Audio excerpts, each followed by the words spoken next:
मैं फरहान और आप देख रहे हैं इंडियन मीडिया। ये प्रोग्राम शुरू करने से पहले आप सभी से एक गुजारिश है, चैनल को सब्सक्राइब कीजिए और दूसरे तक शेयर कीजिए। आज हमारे साथ जाकिर भाई हैं और हम बात करते हैं कि बैंक में फिर से हमको लाइन में खड़ा होना पड़ेगा। क्या जाकिर भाई रेडी हैं? जी रेडी है। बैंक में खड़े नहीं, मेरे पास उतने पैसे नहीं है। तो पिंक वाला नोट नहीं है क्या? बहुत कम है, तो लंबी लाइन में खड़ने की जरूरत नहीं। ठीक है, तो बात ये हो रही है कि 2000 का नोट फिर से बंद होने के चांसेस है। आरबीआई ने कहा है कि 30 तारीख तक के जितने भी नोट हैं आप उसको चेंज करा सकते हैं। डेडलाइन नहीं बोला है कि पूरी तरह से कब इसको इलीगल कर दिया जाएगा। इसी के बारे में हम बात करेंगे जाकिर भाई से। जाकिर भाई, आपके पास क्या क्या है इसके बारे में रिपोर्ट? जी, तो जैसे आपने कहा कि 2000 का नोट निकाल दिया गया है सर्कुलेशन से, तो मैं थोड़ा ब्रीफ बता देता हूँ कि क्यों हुआ था, कब इंट्रोड्यूस किया था और इसके इम्प्लिकेशंस क्या है, इसकी वजह क्या बता रही है गवर्नमेंट की, क्यों निकाला गया और ऑपोजिशन क्या बता रही है, तो पूरा तफसील से बता देते हैं। तो जैसे आप बहुत सारे जानते हैं 2016 में गवर्नमेंट ने डीमोनेटाइजेशन किया था, जहाँ पे 500 रुपये और 1000 रुपये की जो नोट्स हैं उसको इन्होंने बंद कर दिया। तो सो दिस दे डिड, और इन्होंने ये कहा कि इलीगल नोट्स बहुत सारे हैं, फेक नोट्स बहुत सारे हैं और बहुत सारा घपला हो रहा है, पॉलिटिशियंस हैं, बिजनेसमैन हैं, बहुत कुछ कर रहे हैं। So to stop this they wanted to remove this high frequency notes 500 और 1000 की। ये हुआ और इसका क्या नतीजा हुआ ये सब जानते हैं कि एकदम एक डिजास्टर हो गया था। जो भी वो कह रहे थे कि फेक नोट्स को पकड़ेंगे, ये करेंगे, वो करेंगे, कुछ भी नहीं हुआ। बट इमीडिएटली आफ्टर रिमूविंग 500 और 1000 रुपये के नोट, दे रियलाइज, गवर्नमेंट रियलाइज के सर्कुलेशन बहुत कम हो गया, तो इसलिए फिर से इंट्रोड्यूस किया उन्होंने 500 रुपये के नोट और फिर इंट्रोड्यूस किया उन्होंने 2000 रुपये के नोट्स को। That is the first time 2000 रुपये के नोट्स इंट्रोड्यूस हुए थे, दैट इज 2016 में। सो ये नेक्स्ट 4 ईयर्स तक चले, मतलब 2020 तक इन्होंने नोट्स बनाया और उसके बाद 2020 के बाद इन्होंने नोट्स बनाना बंद कर दिया। मतलब पिछले 2 साल से they are not producing, the RBI, the Reserve Bank of India, नए 2000 रुपये के नोट्स बना नहीं रहे। इनका मानना ये है कि 2000 रुपये का नोट्स जो है, ये सर्कुलेशन, इसका जो सर्कुलेशन है सिर्फ 10% है, 10.8% या 11% कह सकते हैं, ऑलमोस्ट क्लोज टू 11% इसका सर्कुलेशन है। कुछ लगभग $44 बिलियन का इसका सर्कुलेशन है, लेकिन ज़्यादातर लोग इसको इस्तेमाल नहीं करते। ज़्यादातर लोग अभी भी 500 रुपया या 100 रुपये के नोट्स ही इस्तेमाल करते हैं, तो 2000 रुपये के नोट की ज़रूरत है ही नहीं। एंड दे ऑल्सो से कि 2000 रुपये नोट्स बहुत सारे लोग इलीगल चीज़ों के लिए इस्तेमाल करते हैं।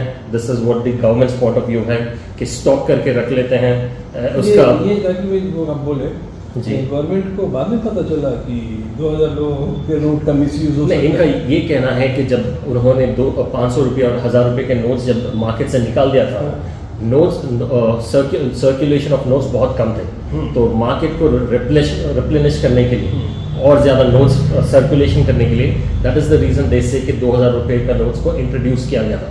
अब क्योंकि उसका जो रीजन था वो हो गया है, there is no longer need for 2000 रुपये notes to be remaining in the market. Government क्या जस्टिफिकेशन करेगी? कब जब उनको जरूरत थी बड़े नोट की, उन्होंने लेके आए, जब उनके नोट के बड़े जरूरत के नोट को खत्म हो गया तो उसको आप हटा दें। अब ये मैं इसको सोचता हूँ जाकिर साहब कि कहीं ना कहीं ये 2024 से रिलेटेड है, क्यों इलेक्शन सर पे है।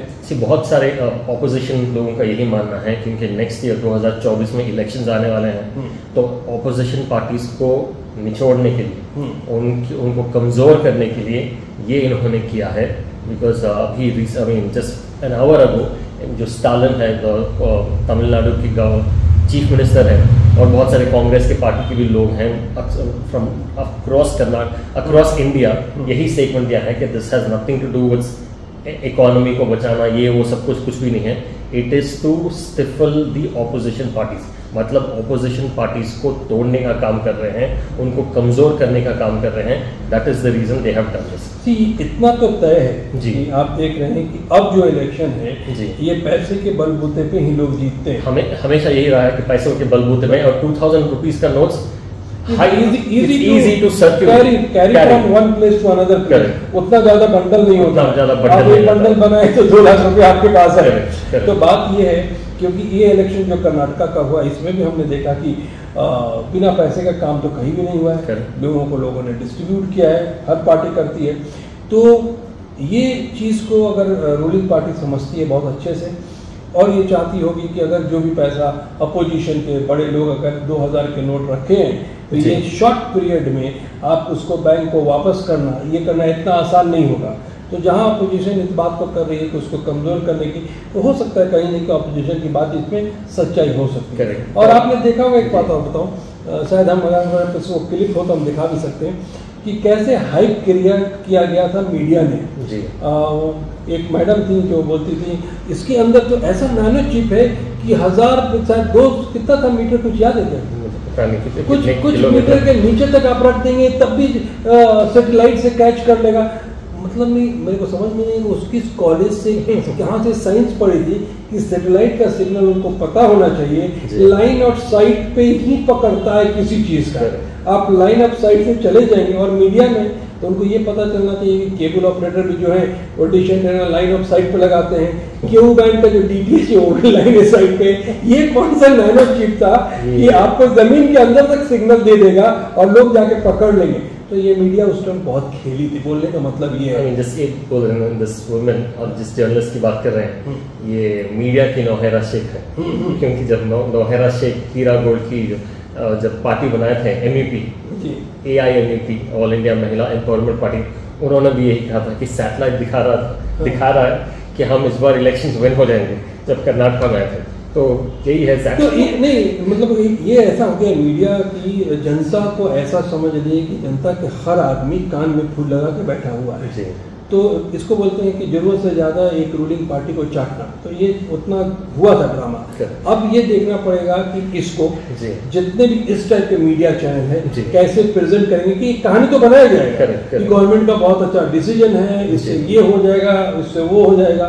तो सब जनता को मालूम है कि जब नोटबंदी हुई थी तो कितना प्रॉब्लम हुआ था। इसीलिए आपसे मैंने पूछा कि आपको कितना दिन लगेगा लाइन में लगने में। मैं थोड़ा इन्फॉर्मेशन बता देता हूँ which will be helpful viewers के लिए कि कब से आप एक्सचेंज कर सकते हैं। अब कब से कर सकते हैं? सो May 23, मतलब मई 23 तारीख से आप अपने बैंक को जा सकते हैं और अपने 2000 नोट्स को एक्सचेंज कर सकते हैं। सो कौन से बैंक को जाएं? इट्स नॉट नेसेसरी कि आप ही के बैंक को जाएं। अगर आपका अकाउंट है भी नहीं, फिर भी आप जाके किसी भी बैंक को जाके आप 2000 रुपये का नोट्स एक्सचेंज कर सकते हैं। और 2000 क्या लिमिटेशन है? एक बार एक ट्रांजैक्शन 20,000 तक आप नोट्स को एक्सचेंज कर सकते हैं। अगर 20,000 से एक्सीड होता है then it's another transaction consider किया जाएगा। इसका कोई इंफॉर्मेशन ज़्यादा दिया नहीं है। So probably they will ask you for your Aadhaar card, आपका सोर्स ऑफ इनकम क्या है ये भी पूछ सकते हैं। अगर आपके पास लाखों का अगर एक्सचेंज करना है, ये सारे चीज़ वो पूछेंगे। So this is again will come back वो पॉलिटिकल रीजंस जो आपने बताया था कि ज़्यादा अगर पैसे हैं सो दे विल ED वो ये इनकम टैक्स का ये सारे लफड़े इसमें हैं। सो दिस इज कॉमन आदमी जो एवरेज है जो कमाता है, अगर उसके पास 1-2 लाख रुपए बचा के रखा है, जनरली लोग रखते हैं। आपको पता है जाकिर साहब, जब 500 और 1000 रुपए का नोट बंद हुआ था तो हम लोगों ने भी 24,000 रुपए कमाए थे। उसका रीजन बताओ क्या था? देखिए, हर घर में जो सीनियर लोग होते हैं ना, तो पैसे को बचा के रखते हैं और कभी कभी भूल जाते हैं कि हम कहाँ रखे थे। तो ऐसे ही हुआ हमारे घर में, हमारे सीनियर भी उसको रखे थे कि इमरजेंसी, उसके इमरजेंसी बजट बोलते हैं। तो इमरजेंसी बजट ऐसा किया कि हमको उस वक्त पता चला, पूरे डेडलाइन जब खत्म हो गए, तो आज भी हम रखे हैं। हम उसको क्या किए, मोदी जी के फोटो के साथ सजा के रख दिए। लेकिन उसके बाद से अब 2000 तो मेरे पास नहीं है। सो ये है कि 23 तारीख से आप कर सकते हैं। सितंबर 30 तारीख, सितंबर 30, 2023 ये लास्ट डे है जब आप जाके बैंक में एक्सचेंज कर सकते हैं। उसके बाद क्या होगा इसकी इंफॉर्मेशन नहीं है, लेकिन तब तक ये लीगल टेंडर रहेगा। आप इसको इस्तेमाल कर सकते हैं, इससे ख़रीदारी भी कर सकते हैं। उसके बाद क्या होगा अब तक इन्फॉर्मेशन नहीं दिया है। So this is it. आप किसी भी बैंक को जा सकते हैं, एक्सचेंज कर सकते हैं। अपने आधार कार्ड या जो भी कार्ड है उसको लेके जाइए, because they might ask you कि ये कहाँ से आपको सोर्स ऑफ इनकम क्या है। ये जैसे आप नॉर्मल ट्रांजैक्शंस करते हैं वो पूछ सकते हैं अगर थोड़े लिमिट से अगर ज़्यादा है। सो ये इन्फॉर्मेशन है, there is nothing to worry about. सब जाइए नहीं तो वरी अबाउट है, जी। वरी का बात मत बोलिए, इसमें नॉर्मल लोगों को नहीं, नॉर्मल कोई प्रॉब्लम होता है जी। कि बात बताऊँ, किसी को 6,000 रुपए भी है ना, जी। तो आप कुछ खरीदने अब जाते हैं, जब पता चल जाता है लोगों को जी, मीडिया हाँ, में वो बंद बंद तो कर देता दुकानदार है। बोलते हैं नहीं मेरे पास छुट्टा नहीं है, मैं नहीं लूंगा, जी। क्योंकि वो सोचेगा मैं लूंगा तो फिर बैंक में ले जाके चेंज करना, उसका अच्छा ये हेडेक को लेना नहीं है। Correct। तो अगर आपके पास है तो आप देखिएगा मार्केट में, अभी आपको बता रहा जी। हूँ, उससे अब खरीदना और बेचना चीज को मुश्किल मुश्किल होगा। हो जाएगा। रास्ता ये होगा कि लोग जाके बैंक में देके अपना पैसा निकाल लें। Correct। नहीं तो हमारे जैसा फिर से पैसा, एक तो पैसा रहता नहीं है, उसमें से गंवाते हैं। ये एक इनकन्वीनियंस तो जरूर है। जरूर है। जी। तो जाकिर साहब बहुत बहुत शुक्रिया और thank you so much watching Indian media book. और एक ज़रूरी बात, हम काफ़ी मेहनत करके आपके लिए कंटेंट बनाते हैं, तो आप सभी से रिक्वेस्ट है चैनल को सब्सक्राइब कीजिए और दूसरे तक शेयर कीजिए। अगर आप चाहते हैं कि हम किसी टॉपिक पे बात करें तो आप कमेंट बॉक्स में लिखिए, हम आपके दिए हुए टॉपिक पे ज़रूर बात करने की कोशिश करेंगे। Thank you so much watching Indian media book.